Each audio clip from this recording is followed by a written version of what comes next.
make 100, make 1,000, make 10,000 copies of our movies. Talk to somebody and try to relate to them.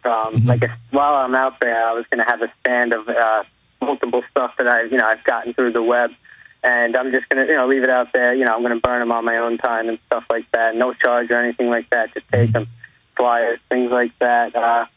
Well, Michael, that's how I got started, man. I mean, I did the same exact thing, and I would go to parties with these things. I would hit street corners with these things. I would be on the bus ride to work. With people, I'm sort of a loner throughout my whole life, but I feel more comfortable, in sort of like speaking to the public than if I was hanging out with like a few guys or whatever at a party. That's just the way I am. But the second thing is really to my second point is that I am just one person. I'm just one voice of many. And the Jordan Maxwells, the David Ikes, Michael Tessarian, Jim Moss, all these people out there talking, and you see a lot of stuff with like Closure and Project Camelot coming out, and they're all more or less on the fringe of, let's say, of what you guys more or less concentrate on. But the problem is like a lot of the people are many voices all speaking about different things, but it's trying to get the message out as a whole so people understand it. Because if you got 1 million people yelling at once about secrecy and various different forms of government and whatever the case may be, it gets lost in confusion. And I'm trying to figure out. Let me comment on that, because those guys, and I thank you for the call, Michael. I've watched lectures on all the individuals you just spoke about. I've actually met Jim Mars. I've had him in studio with me. I really enjoy Jordan Maxwell's material. I think Michael Sarian does a great job of going into some of the esoteric stuff. But like you just said, a lot of that stuff is on the fringe, and I do think in many cases it's sort of counterproductive. Now, I'm not saying we shouldn't have a pursuit of knowledge. I'm thankful for those people. I'm glad that we have alternatives to the alternative and people putting out information that perhaps InfoWars doesn't concentrate on. But when you're trying to change the political paradigm, when you're trying to awaken people to the tyranny of the Federal Reserve banking system, when you're trying to point out MK Ultra, Project Paperclip, 9/11 as a false flag, I feel like you really want to stick to the facts. And a lot of these esoteric notions and language play and, things on Atlantis, they just go too far beyond the pale, and they're really a person's interpretation of someone else's texts. So I try to, I'll get into the esoteric stuff a little bit. You'll see a little bit of it in Invisible Empire, but for the most part, I'm trying to stick to the facts. I mean, this one's out of, is this out of New York? But it is out of New York. It's out of NBC New York, but it's a story out of California. If you dial and then change your mind, the city of Vallejo, California will soon charge you $200. This is a 911 call. Admittedly, the city is strapped for cash. Yeah, I mean, this is what's important. I mean, you're going to get charged $200 if you mistakenly call 911 now. And to me, what's important is that, we're about to announce that the dollar is totally and completely collapsed. It will no longer be the world reserve currency. And by the way, killed. China. Well, not only does the UN want it, our president is about to be. Everybody wants to see it done. I mean, it's the conspiracy global. It is a global conspiracy, Michael. I thank you for the call, but I mean, when you have a president coming in and saying, "Yes, I'm going to head up the United Nations Security Council. I'm doing it. I'm doing it big." And it's at the same exact point that they're going to the G20. They're going to announce the green economy. They're going to announce the collapse of the dollar. And everybody's going to be buddying up. And remember, they're going to present it to you in a light that's positive, in a light that's saving the world and good for humanity. But meanwhile, they ratchet up the police state with dialing 911, $200. $200. And this really dovetails with something that Alex hit on in the previous program. New government policy imposes strict standards on garage sales nationwide. Americans who slap $1 price tags on their used possessions. Let me repeat that, because I think I should say that pretty slow for people. Americans who slap $1 price tags, that's $1, that's 4 quarters, that's chicken scratch, folks, on their used possessions at garage sales or bazaar events, because there are those out there that go to things like Brimfield and, sell antiques and other, types of things like flea markets, or, for instance, risk being slapped with fines of up to $15 million. $15 million.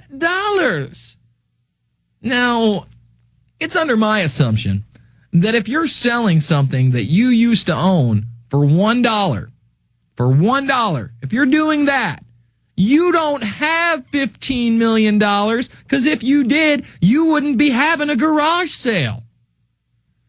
$15 million thanks to a new government campaign, the Resale Roundup. Again, to make you feel bad, to make you feel like a criminal, to let you know who's in charge. The Resale Roundup, launched by the Consumer Product Safety Commission, enforces new limits on lead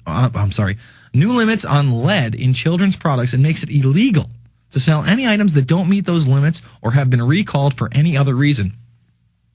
Excuse me, how are you supposed to know that your Thundercats toy that you bought your kid 20 years ago has too much lead in it? How are you supposed to know that Transformers figure is no good? And you're supposed to pay $15 million. If it was $15,000 or $1,500, it'd still be ludicrous. But when you can go to $15 million town, that's off the charts. That's total and complete insanity.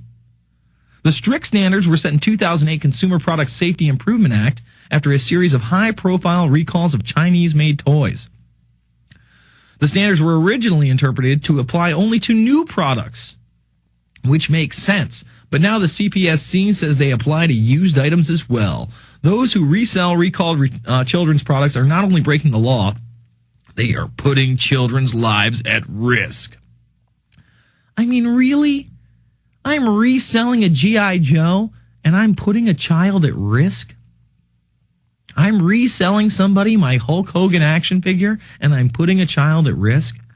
No, this is another excuse to have the government come into your life and take control. In order to comply, stores, flea markets, charities, and individuals selling used goods in person or online, this affects you if you sell on eBay, are expected to consult the Commission's 24-page handbook for resale stores and product resellers and its website for a breakdown of what they can't sell. 24-page handbook? I'm supposed to read a 24-page handbook before I put an item on my eBay? On my eBay.